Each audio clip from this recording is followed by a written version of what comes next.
muchos dicen la Iglesia Católica viene directamente de la Iglesia primitiva. Y sí, la Iglesia Católica sí tiene raíces de la Iglesia primitiva, pero no es la misma que fundó Jesucristo. Y no lo voy a decir con opiniones personales, lo voy a decir con historia, fechas y hechos. Nació con Jesús alrededor del año 30 después de Cristo. Y recordemos lo que Jesús dijo: mi reino no es de este mundo.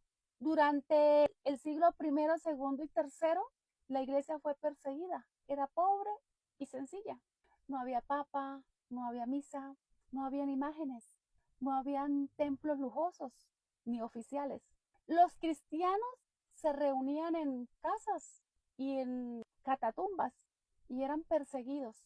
¿Y por qué eran perseguidos? Porque no adoraban al César, no ofrecían incienso al emperador y no aceptaban otros dioses. Y para Roma era un peligro porque decían que solo había un Señor y que ese Señor era Jesús. Por eso murieron bajo emperadores como Nerón, Trajano, Marco Aurelio y finalmente Diocleciano, quien inició la persecución más brutal entre el año 303 al 311. Ahora hablemos de Policarpo. Policarpo murió alrededor del 155 y no era un sacerdote católico, no pertenecía a Roma, no reconocía a un papa. Cuando le pidieron negar a Cristo y jurar por el César, respondió: más de 80 años he servido a mi Jesús. ¿Cómo voy a blasfemar contra mi Salvador por un poco de tiempo que me queda por adorar a un hombre? Eso era la iglesia primitiva, fiel hasta la muerte. Pero todo cambió en el año 313, cuando apareció el emperador Constantino y firmó el edicto de Milán. El cristianismo dejó de ser perseguido a pasar a ser tolerado por el imperio. Pero aquí viene el problema. En el año 325 después de Jesús, Constantino convocó y preside el concilio de Nicea, donde por primera vez un emperador romano interviene directamente en los asuntos de la iglesia. Y la iglesia deja de ser perseguida y comienza a ser aliada del poder político.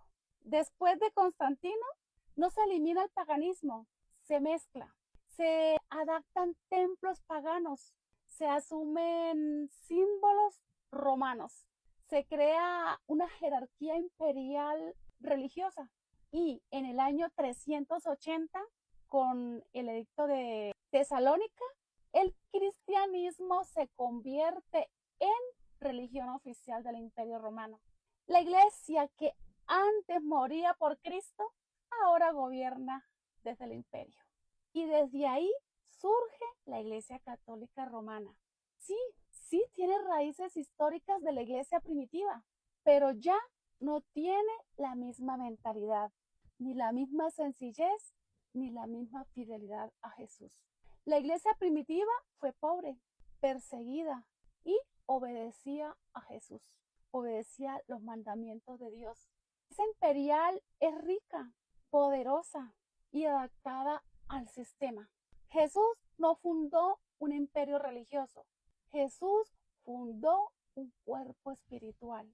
Y la verdadera iglesia no se mide por antigüedad, sino por obedecer a Jesús. Es que tú que defiendes tanto a tu iglesia, que dices que tu iglesia es la verdadera, entiende que aunque tenga raíces de la iglesia primitiva, la iglesia se corrompió y se unió al mundo. Entonces, ahí es donde viene Martín Lutero con la Reforma Protestante, un católico, monje, que encontró la Biblia y dijo: ya no más, hay que predicar la verdad. Y así surgimos aquellos que defendemos el cristianismo evangélico hoy en día. Yo te invito, tú que has llegado hasta acá, a que compartas, a que preguntes y a que me apoyes con este contenido para seguir tratando de ser un instrumento en las manos de Dios y que la palabra llegue a muchas personas. Ir por todo el mundo, predicar el evangelio a toda criatura. Sé parte de ese que conoce la palabra y que no se queda callado. No eres capaz de acercarte a una cámara y predicar el evangelio, compártelo y tal vez le llegue a aquellas personas a las que tú anhelas que le llegue. Bendiciones.